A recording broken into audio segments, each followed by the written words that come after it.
পাঁচ নম্বরের টিউটোরিয়াল পরীক্ষায় ৯ নম্বর দেয়া নিয়ে চাঞ্চল্যের সৃষ্টি হয়েছে ঢাকা বিশ্ববিদ্যালয়ে। বিশ্ববিদ্যালয়ের আরবি বিভাগে এ ঘটনা ঘটেছে।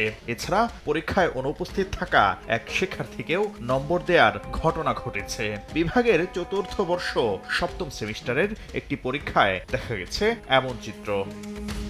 এ ঘটনায় জড়িত অধ্যাপক আব্দুল্লাহ আল মারুফ। বিষয়টি সমাধান না হওয়ায় ফলাফল প্রকাশেও বিলম্ব হচ্ছে। শিক্ষকরা জানিয়েছেন এটি প্রথম নয়। ডক্টর আব্দুল্লাহ আল মারুফ এমন ভুল একাধিকবার করেছেন। এছাড়া কোর্স ফাইনাল পরীক্ষার প্রশ্নপত্র অসম্পূর্ণ অবস্থায় জমা দেওয়ারও অভিযোগ আছে এই শিক্ষকের বিরুদ্ধে।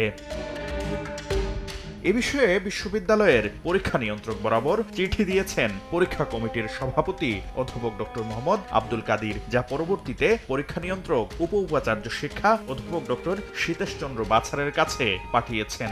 এ ঘটনায় কারণ দর্শানোর নোটিশ দেওয়া হয় আব্দুল্লাহ আল মারুফকে। পরে তিনি নোটিশের জবাবও দিয়েছেন।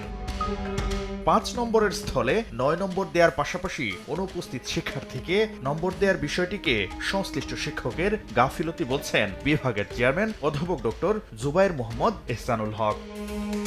এই ঘটনা অহরহই ঘটে, এটা হতেই পারে, তেমন কোনো অপরাধ নয় বলে দাবি করে অভিযুক্ত শিক্ষক ডক্টর আব্দুল্লাহ আল মারুফ বলছেন ৫ নম্বর এদিক সেদিক হয়েছে, পরে তা সংশোধনও করা হয়েছে।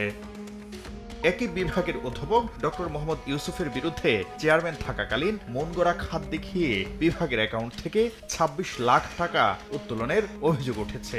অর্থ আত্মসাতের বিষয়টি জানাজানি হলে তিনি ৮ লাখ টাকা জমা দেন। বাকি টাকা জমা না দিয়ে এখনো গড়িমসি করছেন এই অধ্যাপক। শাকির আহমেদ, সময় সংবাদ, ঢাকা।